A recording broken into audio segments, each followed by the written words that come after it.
சட்டமன்ற உறுப்பினர் உங்களுக்கு மேல சட்டமன்ற உறுப்பினர் அவரை கவனத்துக்கு கொண்டு சொல்லுங்க. வெள்ளம் வந்தா எங்கிட்ட தான் கேட்கறாங்க, எங்கிட்ட தான் பேசுறாங்க. நான் தான் சொல்ல முடியும். அதனால வந்து அந்த அந்த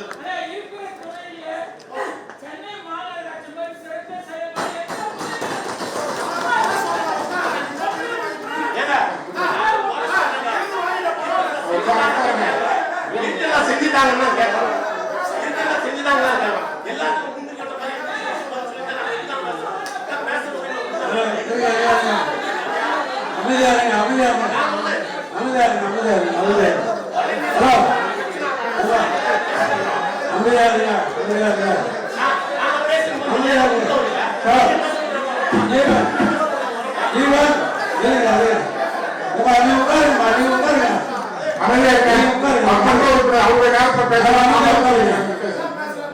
மாநகராட்சியில எல்லாம் நல்லா தான் நடக்குது, நல்லதாகவும் நடக்கணும்னு தான் கோரிக்கை வைக்கிறோம். கோரிக்கை வைக்கிறதான மக்களால் தேர்ந்தெடுக்கப்பட்ட பிரதிநிதிகள். கோரிக்கை இல்லாமல் வந்து சும்மா வந்து உட்காந்துட்டு டேபிளை தட்டிட்டு போகிறது, டிஸ்கட் தட்டிட்டு போகிறது மக்கள் பிரதிநிதிகள் தேவையில்லை.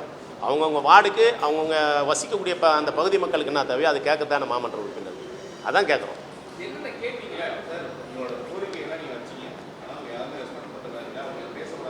இல்லை அது வந்து நான் வந்து ரெஸ்பான்ஸ் பண்ணலன்னு சொல்ல முடியாது. இப்போ வெளியில் வந்தோடனே டிசி சொல்லிட்டாரு. டிசி சார் என்ன சொன்னார்னா, நீங்கள் இந்த கோரிக்கை வச்சது இது கேட்டது நல்லதாக போச்சு. இப்போ வந்து உடனடியாக கமிஷனர் ஒரு ஆர்டரை போட்டு ஒரு பெருந்தொகையை ஒதுக்கியிருக்காங்க.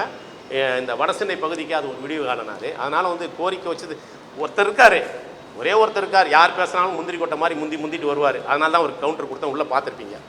அது வந்து ஒரு ஜனநாயக அமைப்பில் வந்து ஒவ்வொரு உறுப்பினருக்கு வந்து கேட்கக்கூடிய பேசக்கூடிய உரிமை இருக்குது. நான் ஆளுங்கட்சி கூட்டணியில் இருக்கிறேங்கிறதுக்காக என்னுடைய உரிமைகளை நான் கேட்காம இருக்க முடியாது. ஆளுங்கட்சி தோழர்கள், தோழமை கட்சி தோழர்கள் என்ன எல்லாரும் ஒன்று சேர்ந்து தான் என் மேலே நம்பிக்கை வச்சு எனக்காக வேலை செஞ்சு என்னை வெற்றி பெற வச்சுருக்காங்க. அப்போ என்னுடைய வார்டில் இருக்கக்கூடிய ஆளுங்கட்சி தோழர்கள், ஆளுங்கட்சி வட்ட செயலாளர்கள், ஆளுங்கட்சி நிர்வாகிகள் தலை நிமிர்ந்து நடக்கிற மாதிரி நான் ஏற்படுத்தணும்ல. அப்போ தானே நான் ஒரு நல்ல மாமன்ற உறுப்பினருக்கான ஆளுங்க. அதான் நான் செஞ்சுருக்கேன். நான் வச்சது முதல்ல வந்து ஜனவரி 31 நான் வச்ச கோரிக்கையை வந்து திரும்பி வலியுறுத்தினேன். அந்த பணிகள் தொடங்கலைன்னு சொல்லி மழைநீர் வடிகால் வந்து அந்த மழை வெள்ளத்தை தடுக்கிறதுக்கு என்னுடைய வார்டில் என்னென்ன பணிகள் செய்யணும்னு சொல்லி கேட்டிருந்தேன். அது ஜனவரி 31 இன்றைக்கி ஏறக்குறைய 8 மாதங்கள் ஆகிப்போச்சு, 7 மாதங்கள் ஆகிப்போச்சு. அதை மீண்டும் வலியுறுத்தி நினைவூட்டுறதுக்காக சொன்னேன். என்னுடைய பேச்சினுடைய தொடக்கத்தில் நீங்கள் கேட்டிருப்பீங்க, நான் சொன்னேன் நான் குறைகளை பட்டியலிட நிற்கலை, குறையில்லா வார்டா என்னுடைய வார்டும் சென்னை மாநகரம் இருக்கணுன்றதுக்காக தான் பேசுறது நிற்கிறேன்னு. அது ஒரு மண்டல குழு தலைவர், அவர் சிறந்த மண்டல குழு தலைவருக்கான அவார்டு வாங்கினவரான்.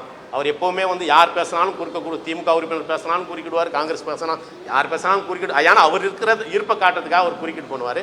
அதனால் அவருக்கு எனக்கு ஒன்றும் அவர் மேலே வருத்தம் இல்லை. அவருடைய குறுக்கீடு மற்றவங்க புரிஞ்சிக்கல. செய்திகளை உடனுக்குடனும் துல்லியமாகவும் தெரிந்து கொள்ள சப்ஸ்கிரைப் பண்ணுங்க.